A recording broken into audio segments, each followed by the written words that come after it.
विकास sir, BPSC की प्रारंभिक परीक्षा में 30 दिन रह गए हैं, तो अभी 30 दिन में क्या रणनीति अपनाना चाहिए?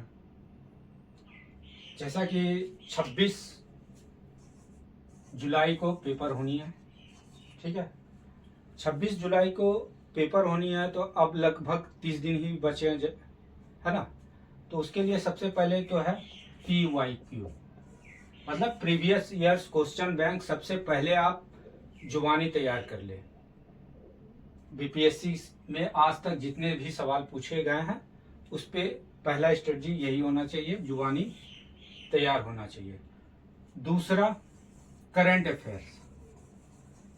करंट अफेयर्स पिछले 1 से 1.5 साल तक का, 1 से 1.5 ईयर तक का, इसको आप बार बार अवलोकन करें, बार बार,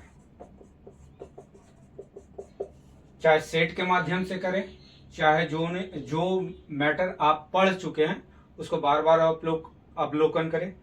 तीसरा, बिहार स्पेशल। करंट अफेयर्स के लिए यही स्ट्रेटजी अपनाना है। अब बिहार स्पेशल के जो बेसिक क्वेश्चंस हैं उसके लिए जो आप बेसिक कोई भी बुक पढ़े हो, चाहे ल्यूसेंट पढ़े हो, ल्यूसेंट का, चाहे इम्तियाज अहमद बिहार स्पेशल पढ़े हो, कोई भी बुक जो पढ़े हैं उसको आप बार बार रिवीजन करें।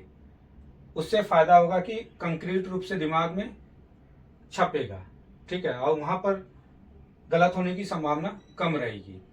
उसके बाद अभी तक जितने भी सेट आपने तैयार किया है, जो इस दौरान आप लगभग 1 साल के दौरान या 6 महीने से अगर प्रिपरेशन में लगे हुए हैं, उस सेट को बार बार रिवीजन करें, बार बार रिवीजन करें। अब आगे बढ़ने से ज्यादा अच्छा है कि रिवीजन पीछे करें, और खास करके स्पेशली साइंस पोर्शन,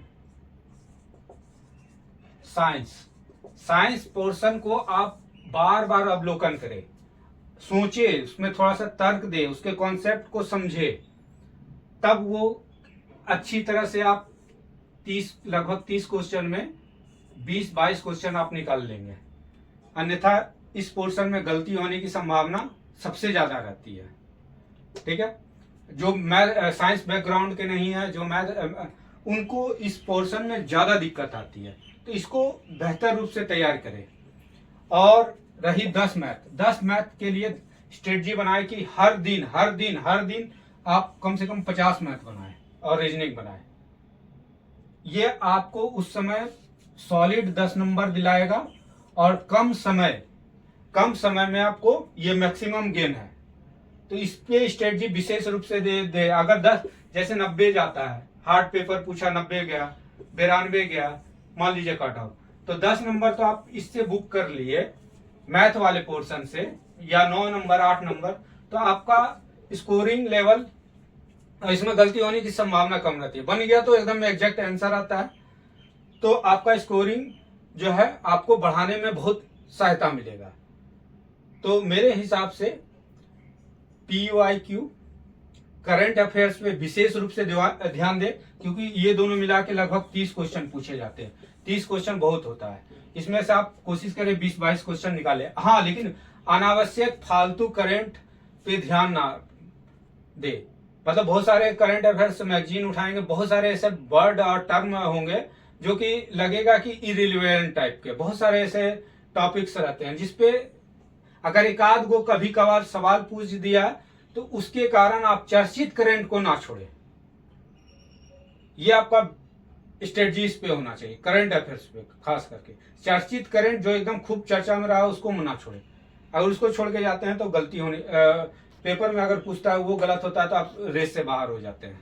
कि अभी इसे स्टैटिक जो पोर्शन है, यानी 4 जो बेसिक सब्जेक्ट हैं, उनके क्वेश्चन लगाने हैं या फिर जो है उनको रिवाइज मारना है इस दौरान?